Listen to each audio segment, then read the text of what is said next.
Hello student. तो आज का टॉपिक हमारा फैक्टर मॉडिफाइंग ड्रग एक्शन, मतलब ड्रग का जो एक्शन होता है जिसको हम फार्माकोडायनामिक कहते हैं, तो उसको प्रभावित करने वाले कौन कौन से फैक्टर होते हैं। तो एक तरह से देखें तो action of drug is varies in person to person in same dose, मतलब कि ड्रग का जो एक्शन होता है वो अलग अलग व्यक्तियों के अंदर अलग अलग होता है। जैसे पैरासीटामोल की टेबलेट है जो कि 500 mg ली जा रही है, तो किसी व्यक्ति को तो आधे घंटे के अंदर फीवर कम हो जाएगा, तो किसी व्यक्ति को ठीक होने में 1 घंटे का भी समय लग सकता है। इसके अलावा एक ही पेशेंट के अंदर यदि सेम डोज दिया जाता है तो अलग अलग परिस्थितियों में उसका एक्शन जो है वो भी अलग अलग हो सकता है। जैसे पैरासीटामोल की टेबलेट व्यक्ति लेता है तो हो सकता है कभी तो 15 मिनट के अंदर फीवर कम हो जाए, तो कभी ठीक होने में उसको 1 घंटे का समय लग सकता है। तो कुछ फैक्टर होते हैं वो क्या करते हैं कि ड्रग का जो रिस्पॉन्स होता है, मतलब ड्रग का जो एक्शन होता है या इफेक्ट जो है उसको प्रभावित कर सकते हैं। और ये दोनों चीज़ों पर डिपेंड करता है, एक तो ड्रग जो है उसके ऊपर कि ड्रग जो है वो कैसा है, उसका नेचर कैसा है, और दूसरा जो होता है वो होता है कि biological nature of the patient, मतलब पेशेंट जो है उसका नेचर कैसा है या पेशेंट जो है उसकी कंडीशन कैसी है। तो दोनों चीज़ों से प्रभावित हो सकते हैं। ड्रग जो है उसका एक्शन जो प्रभावित होता है वो 2 तरीके से होता है, या तो क्वांटिटेटिव होता है, मतलब ड्रग जो है उसका कॉन्सेंट्रेशन कितना है ब्लड के अंदर, अलग अलग व्यक्तियों में ड्रग का कॉन्सेंट्रेशन अलग अलग रहेगा, तो उसके कारण से उसका एक्शन जो होगा वो भी अलग होगा। इसके अलावा क्वालिटेटिवली मतलब ड्रग जो है उसका इफेक्ट जो होता है फार्माकोडायनामिक एक्शन जो है वो भी अलग अलग हो सकता है। जो मुख्य फैक्टर प्रभावित करते हैं ड्रग के एक्शन को, उसमें एक तो आता है body size and body weight, मतलब बॉडी का साइज़ कितना है और उसका वज़न कितना है। तो नॉर्मली बॉडी साइज जो होती है, या एक तरह से देखें तो वज़न जो होता है वो भी ड्रग के एक्शन जो इसको प्रभावित कर सकता है, क्योंकि बॉडी साइज़ के अनुसार ही ड्रग जो है उसका कॉन्सेंट्रेशन ब्लड के अंदर होता है, और जितना ज़्यादा कॉन्सेंट्रेशन होगा ड्रग अपना इफेक्ट जो है वो प्रोड्यूस करेगी। एग्जाम्पल के लिए यदि हैवी बिल्ट पर्सन होता है, मतलब ऐसा व्यक्ति जिसका वज़न जो है बहुत ही ज़्यादा है, तो उसमें क्या होगा कि ड्रग जो होती है वो क्या हो जाएगी, डाइल्यूट हो जाएगी, और डाइल्यूट होने के कारण से उसका कॉन्सेंट्रेशन जो होगा ड्रग का वो कम होगा। जब का ड्रग का कॉन्सेंट्रेशन कम होगा तो उसका इफेक्ट जो है वो भी क्या होगा, कम प्रोड्यूस होगा, मतलब कम मात्रा में अपना इफेक्ट जो है प्रोड्यूस करेगा। एग्जाम्पल के लिए जैसे कि एक 100 kg का व्यक्ति है, उसको पैरासीटामोल के अंदर 500 mg टेबलेट दी जाती है, तो ज़रूरी नहीं है कि वो टेबलेट जो है उसके फीवर को कम कर दे, क्योंकि नॉर्मली ड्रग जो है उसका जो डोज डिसाइड किया जाता है वो एक एवरेज एडल्ट पर्सन जो होता है जिसका लगभग वजन 70 किलो हो, तो उसके हिसाब से डिसाइड किया जाता है। तो एवरेज एडल्ट का डोज जो होता है वो जब हैवी पर्सन को दे दिया जाएगा तो ड्रग क्या होगा, उसका कॉन्सेंट्रेशन ब्लड के अंदर कम हो जाएगा, और उसके कारण से वो इफेक्ट जो है वो कम प्रोड्यूस करेगी। या फिर एवरेज पर्सन जो है उसका डोज जो है वो यदि दुबले पतले व्यक्ति को दे दिया जाता है जिसका वजन कम है, तो उसके कारण से उसमें ड्रग का कॉन्सेंट्रेशन बढ़ जाएगा, और ड्रग का कॉन्सेंट्रेशन बढ़ने के कारण से उसकी टॉक्सिसिटी जो है या उसका जो साइड इफेक्ट जो है वो ज़्यादा नज़र आएंगे। नॉर्मल अगर इंडिविजुअल डोज जो होता है, मतलब व्यक्ति जो है उसका डोज कैसे कैलकुलेट किया जाता है, तो डोज कैलकुलेट करने का एक सिंपल फार्मूला जो है उसमें तो क्या होता है कि एक तो बॉडी वेट जो होता है किलोग्राम के अंदर, उसको डिवाइड कर दिया जाता है 70 से, क्योंकि 70 जो होता है वो एवरेज एडल्ट जो है उसका वेट माना जाता है, और उसके बाद उसके मल्टीप्लाई कर दिया जाएगा एवरेज एडल्ट डोज, मतलब एवरेज एडल्ट डोज कितना है उससे मल्टीप्लाई कर देंगे, तो इंडिविजुअल डोज जो होगा मतलब उस व्यक्ति का जितना वजन है उसके हिसाब से उसका डोज जो है वो आ जाएगा। एक और कैलकुलेशन होता है BSA के द्वारा, BSA मतलब बॉडी सरफेस एरिया जो उसके द्वारा, और बॉडी सरफेस एरिया के द्वारा जो ड्रग का कैलकुलेशन किया जाता है वो एक्जैक्ट कैलकुलेशन होता है, इसको ज़्यादा प्रीफर किया जाता है। और इसमें इसके द्वारा इंडिविजुअल डोज जो होता है वो कैलकुलेट करने का जो तरीका होता है उसमें क्या होता है कि BSA जो होता है बॉडी सरफेस एरिया जो होता है उसको मीटर स्क्वायर के अंदर उसको डिवाइड कर दिया जाता है 1.7 से, और उसके बाद उसको मल्टीप्लाई कर दिया जाता है एडल्ट डोज जो दिया गया है उससे मल्टीप्लाई कर देंगे, तो जो डोज आएगा वो इंडिविजुअल डोज मतलब व्यक्ति विशेष जो उसका डोज आ जाएगा। BSA जो होता है बॉडी सरफेस एरिया, उसको कैलकुलेट करने का जो फार्मूला जो होता है वो होता है एक तो अंडर रूट वेट जो होता है वो किलोग्राम के अंदर होगा, उसको मल्टीप्लाई करते हैं हाइट के अंदर, और उसके बाद उसको डिवाइड कर दिया जाता है 3600 से, और जो आता है वो बॉडी सरफेस एरिया आ जाएगा। और बॉडी सरफेस एरिया कैलकुलेट करने के बाद इंडिविजुअल डोज जो उसका कैलकुलेशन किया जाता है।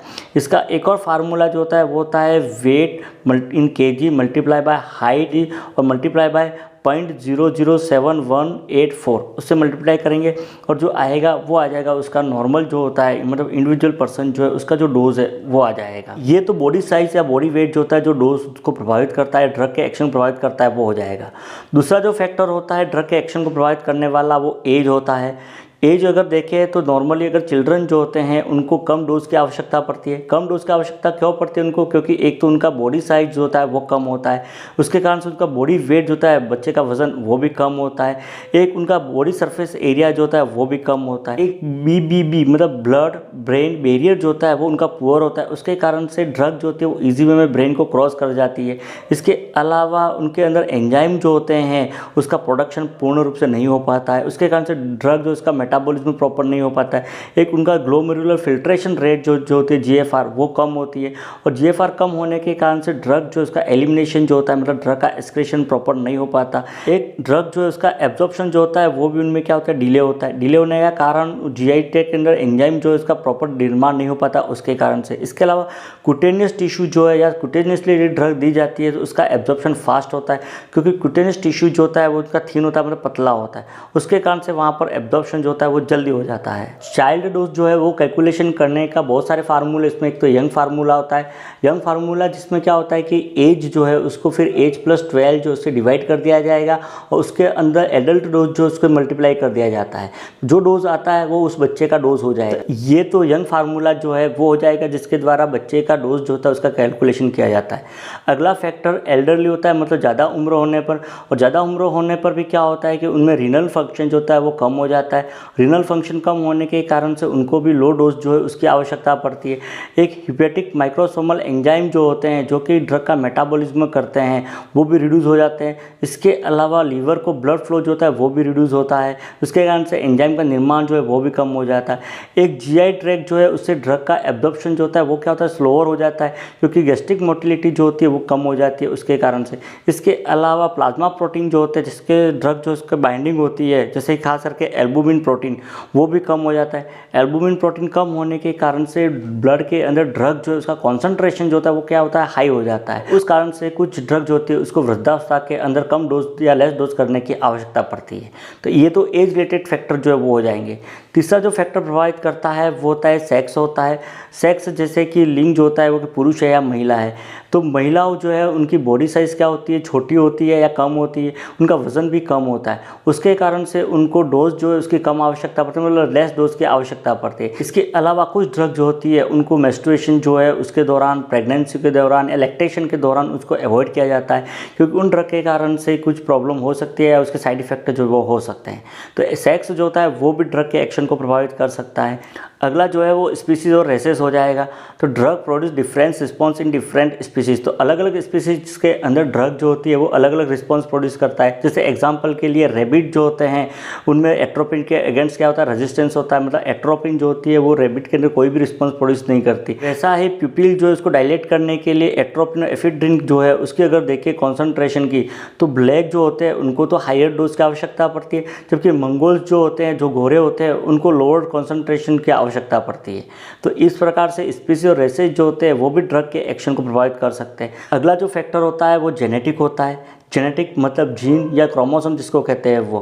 तो नॉर्मल क्या होता है कि ड्रग की मेटाबॉलिज्म करने वाले जो एंजाइम होते हैं वो ट्रांसपोर्टर है, आयन चैनल है, रिसेप्टर जो होते हैं, ये सब क्या है, प्रोटीन के बने होते हैं।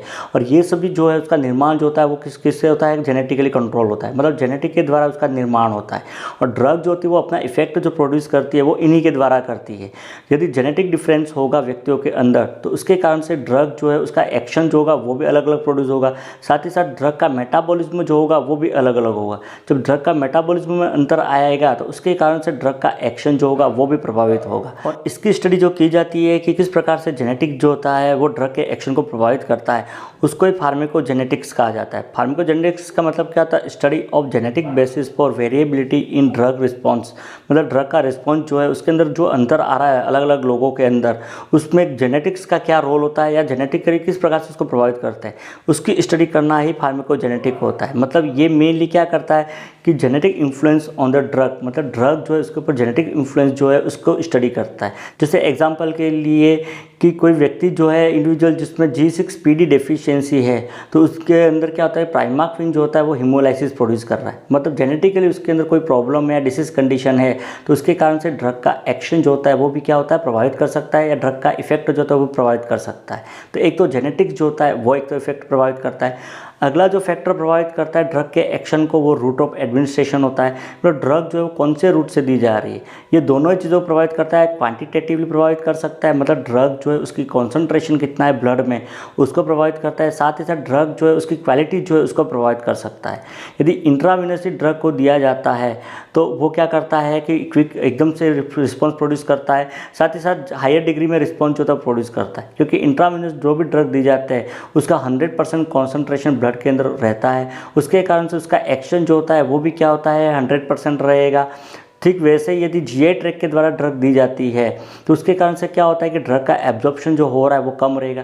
जब ड्रग का एब्जॉर्प्शन कम होगा तो ड्रग की बायो अवेलेबिलिटी जो है वो भी कम होगी, और उसके कारण से उसका रिस्पॉन्स जो होगा वो भी क्या होगा, कम प्रोड्यूस होगा। इसके अलावा कुछ ड्रग जो होती है उनको जब अलग अलग रूट के द्वारा दिया जाता है तो फिर अलग अलग इफेक्ट जो है प्रोड्यूस करती है। जैसे एग्जाम्पल के लिए मैग्नीशियम सल्फेट जो है जो ऑरली दी जाती है तो पर्गेशन का काम करती है, मतलब पर्गेशन मतलब एनिमा की तरह काम करती है। ठीक वैसे यदि टॉपिकली दिया जाता है तो वो स्वेलिंग जो है उसको रिड्यूस करती है। जब इंट्रावेनसली इसको दिया जाता है तो ये सीएनएस डिप्रेशन जो है या हाइपोटेंशन उसको प्रोड्यूस करती है। तो रूट जो होता है वो भी क्या कर सकता है, ड्रग के एक्शन को प्रभावित कर सकता है। तो एक तो ये हो जाएगा। अगला टाइम ऑफ एडमिनिस्ट्रेशन, मतलब ड्रग देने का जो टाइम होता है वो भी ड्रग के इफेक्ट को प्रभावित कर सकता है।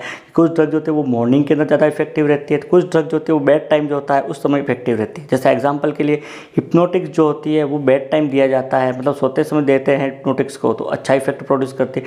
ठीक वैसे ही कॉर्टिकोस्टेरॉइड जो होते हैं उनको यदि अर्ली मॉर्निंग दिया जाता है तो उसके कारण से पिट्यूटरी डिप्रेशन जो है वो कम होता है, मतलब पिट्यूटरी ग्लैंड के ऊपर अपना इफेक्ट जो है वो कम प्रोड्यूस करती है। तो इस तरह से टाइम जो होता है वो भी क्या करता है, ड्रग के एडमिनिस्ट्रेशन जो है या ड्रग जो है इसके इफेक्ट को प्रभावित कर सकता है। तो एक तो ये हो जाएगा। अगला फैक्टर जो होता है वो साइकोलॉजिकल फैक्टर होता है कि व्यक्ति की साइकोलॉजी जो है वो भी ड्रग के एक्शन को प्रभावित कर सकती है। जैसे इमोशनल स्टेट जो होता है वो ड्रग के एब्जॉर्प्शन को प्रभावित कर सकता है। बहुत ज़्यादा इमोशनल है व्यक्ति तो हो सकता है ड्रग का एब्जॉर्प्शन जो है वो प्रॉपर नहीं हो पाएगा। एग्जाम्पल के लिए जैसे नर्वस या एजिटेटेड पेशेंट जो है उनको ट्रांक्विलाइजर दिया जाता है तो उनको हाई डोज जो है उसकी आवश्यकता पड़ती है, मतलब क्योंकि ऑलरेडी वो क्या है, नर्वस या एजिटेटेड है। तो उस समय क्या होता है, ट्रांक्विलाइजर का इफेक्ट जो है प्रॉपर प्रोड्यूस नहीं हो पाता, तो उसके कारण से उनको ज़्यादा डोज की आवश्यकता पड़ती है। क्योंकि नॉर्मल पेशेंट जो है उसको कम डोज के अंदर इफेक्ट जो है ड्रग का प्रोड्यूस हो जाता है। तो एक तो साइकोलॉजिकल फैक्टर जो होते हैं वो भी क्या कर सकते हैं, ड्रग के इफेक्ट या एक्शन को प्रभावित कर सकते हैं। तो एक तो फैक्टर ये हो जाएगा। अगला फैक्टर जो है वो है प्रेजेंस ऑफ डिसीज़ या पैथोलॉजिकल स्टेट। बॉडी में किसी प्रकार की कोई डिसीज़ कंडीशन है तो उसके कारण से भी ड्रग का एक्शन जो तो प्रभावित हो सकता है। जैसे गैस्ट्रोइंटेस्टाइनल डिसीज़ कोई है तो उसके कारण से ड्रग का एब्जॉर्प्शन जो है अब्जॉर्प्शन कम हो जाएगा। जैसे एग्जांपल के लिए एक्लोरहाइड्रिया जो होता है उस कंडीशन में एस्पिरिन जो होता है उसका एब्जॉर्प्शन नहीं हो पाता, क्योंकि एस्पिरिन जो है वो एसिडिक मीडियम के अंदर अच्छे से एब्जॉर्ब होती है और एक्लोरहाइड्रिया के अंदर HCl का प्रोडक्शन नहीं हो पाता, उसके कारण से उसका एब्जॉर्प्शन जो होता है प्रॉपर नहीं हो पाता है। इसके अलावा डायरिया वॉमिटिंग की कंडीशन होती है तो उसमें कि ड्रग का एब्जॉर्प्शन जो है प्रॉपर नहीं हो पाता है।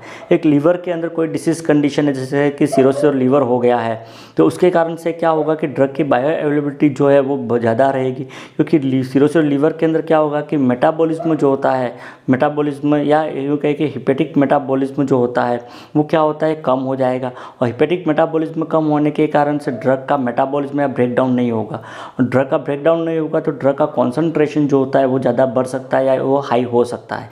इसके अलावा कुछ प्रो ड्रग जो होती है जो क्या होती है कि मेटाबॉलिज्म होने के बाद ही एक्टिव होती है, जैसा कि लेवोडोपा है।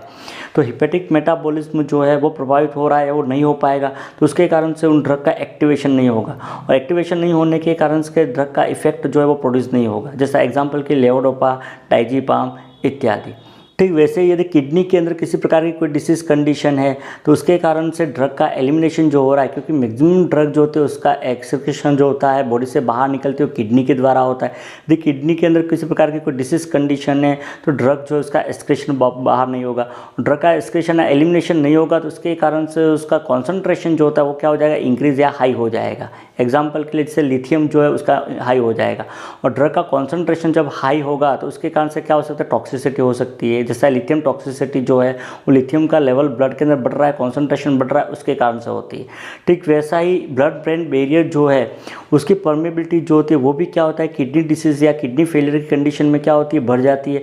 और किडनी फेलियर की कंडीशन बढ़ने के कारण से ड्रग जो है वो ईजी वे में क्या होती है, ब्लड ब्रेन बैरियर को क्रॉस कर लेती है और अपना इफेक्ट जो है प्रोड्यूस कर लेती है। तो उसके कारण से किडनी डिसीज़ का कोई पेशेंट है तो उनको CNS एक्टिव ड्रग जो है उसकी लो डोज की आवश्यकता होती है, मतलब कम ही डोज के अंदर अपना इफेक्ट जो है वो प्रोड्यूस कर लेती है। ठीक वैसे ही CHF की यदि कंडीशन है, कंजस्टिव हार्ट फेलियर की कंडीशन है, तो उसके अंदर भी क्या होगा कि GIT ट्रैक जो है वहाँ से ड्रग का एब्जॉर्प्शन कम हो जाएगा, क्योंकि CHF की कंडीशन में ब्लड फ्लो होता है वो कम होगा और कम होने के कारण से एब्जॉर्प्शन जो होगा वो भी क्या होगा, रिड्यूस होगा। इसके अलावा CHF की कंडीशन में ब्लड जो है वो पंप कम होगा, तो ब्लड पंप कम होने के कारण से ड्रग का डिस्ट्रीब्यूशन जो हो रहा है बॉडी में जो फैल रही है वो भी क्या होगी, डिस्टर्ब हो जाएगी, वो भी कम होगी। वो कम होने के कारण से उसका एक्शन जो होगा वो भी क्या होगा, कम हो जाएगा। साथ ही साथ ड्रग का एलिमिनेशन जो होगा वो भी कम होगा। ड्रग का एलिमिनेशन कम होने का कारण क्या है, डिक्रीज GFR जो है ग्लोमेरुलर फिल्ट्रेशन वो कम हो रहा है उसके कारण से। एक माल न्यूट्रिशन यदि व्यक्ति है, मतलब कुपोषण का ग्रसित व्यक्ति है, तो उसमें प्लाज्मा प्रोटीन जो होता है जिसके ड्रग जो होती है बाइंड होती है और सर्कुलेट होती है वो क्या होगा, कम हो जाएगा। और वह कम होने के कारण से ड्रग का डिस्ट्रीब्यूशन जो हो रहा है वो प्रॉपर नहीं होगा। साथ ही ड्रग का कॉन्सेंट्रेशन जो है वो ब्लड के अंदर बढ़ जाएगा। एक इसके अलावा अनबाउंड ड्रग जो होती है जैसे वारफेरिन है, तो वारफेरिन जो होती है वो क्या होती है कि किसी के साथ बाउंड नहीं होती है। बाउंड नहीं होने के कारण से क्या होगा, कॉन्सेंट्रेशन वारफेरिन जो है उसका ब्लड के अंदर इंक्रीज होगा। तो एक तो ये होगा, माल न्यूट्रिशन जो होता है वो भी प्रोवाइड कर सकता है। ठीक वैसा यदि हाइपोथायरॉयडिज्म की कंडीशन है, मतलब ऐसा पेशेंट जिसमें हाइपोथायरॉयडिज्म है, तो वो क्या होता है, डिजॉक्सिन ड्रग जो होती है या मॉर्फिन जो होती है उसके अगेंस्ट क्या होता है, सेंसिटिव हो जाता है। उनके अंदर क्या होता है, इफेक्ट जो होता है डिगॉक्सिन या मॉर्फिन का वो बहुत ही ज़्यादा होता है। इस तरह से पैथोलॉजिकल स्टेट जो है, मतलब बॉडी में किसी प्रकार की कोई डिसीज़ कंडीशन है तो वो भी ड्रग जो है उसके एक्शन को प्रभावित कर सकती है। अगला इन्वायरमेंट फैक्टर हो जाएगा। इन्वायरमेंट फैक्टर मतलब एक तो क्या होगा कि व्यक्ति यदि टोबैको या स्मोकिंग करता है तो उसके कारण से ड्रग का एक्शन प्रभावित हो सकता है। जैसा एग्जाम्पल के लिए स्मोकर व्यक्ति जो होता है, जो कि स्मोकिंग करता है, उसके अंदर क्या होता है कि विशिष्ट प्रकार के एंजाइम जो उसका निर्माण करता है लीवर, और उसके कारण से ड्रग जो उसका मेटाबॉलिज्म जो होता है बहुत ही तेज़ी से होता है। उसके कारण ड्रग जो होता है वो उसका इफेक्ट जो है प्रॉपर प्रोड्यूस नहीं हो पाता है। इसके अलावा फूड जो होता है वो भी क्या करता है कि ड्रग जो इसके एब्जॉर्प्शन में इंटरफेयर कर सकता है। इसलिए कुछ ड्रग जो होती है वो एम्प्टी स्टोमक जो है वो लेने के लिए कहा जाता है, जैसे ओमेप्राजोल जो है वो। इसके अलावा कैल्शियम जो होता है वो भी क्या करता है कि आयरन जो है उसके एब्जॉर्प्शन को रिड्यूस कर सकता है। तो एक तो एनवायरमेंटल फैक्टर हो जाएंगे। अगला कंबाइंड इफेक्ट ऑफ ड्रग, मतलब जब दो ड्रग जो है वो एक साथ दी जाती है तो एक ड्रग की उपस्थिति जो होती है वो दूसरे ड्रग के फंक्शन को क्या करती है, प्रभावित कर सकती है। यानी एक तरह से देखिए, drug can modify the response to each other by pharmacokinetic and pharmacodynamic, मतलब ड्रग जो होती है वो एक ड्रग दूसरी ड्रग जो है उसके रिस्पॉन्स जो होता है उसको प्रभावित कर सकती है, दोनों तरह से कर सकती है। फार्माकोकाइनेटिक मतलब उसका जो एब्जॉर्प्शन हो रहा है, मेटाबॉलिज्म हो रहा है, या उसका कॉन्सेंट्रेशन जो हो रहा है उसको प्रभावित कर सकती है। साथ ही साथ उसका जो फार्माकोडायनामिक एक्शन जो होता है, उसका जो इफेक्ट जो है उसको भी प्रभावित कर सकती है। ठीक एग्जाम्पल के लिए सिनर्जिज्म जो है वो काम में लिया जाता है। सिनर्जिज्म में का मतलब क्या होता है कि एक ड्रग जो है उसके द्वारा दूसरी ड्रग के एक्शन को बढ़ा देना। जैसे एग्जाम्पल के लिए कॉम्बाइंड ड्रग यूज़ की जाती है, एमोक्सिसिलिन क्लेवुनेट है, डाइक्लोफेनेक पैरासीटामोल है, तो ये कंबाइंड में दी जाती है। कंबाइंड में देने का कारण क्या होता है कि ड्रग जो है उसका एक्शन क्या हो और ज़्यादा प्रभावी हो या इफेक्ट जो हो ज़्यादा प्रोड्यूस करे उसके लिए। तो ये तो कंबाइंड इफेक्ट होगा, मतलब एक ड्रग जो है वो दूसरे ड्रग के एक्शन को प्रभावित कर सकती है। तो एक तो ये हो जाएगा।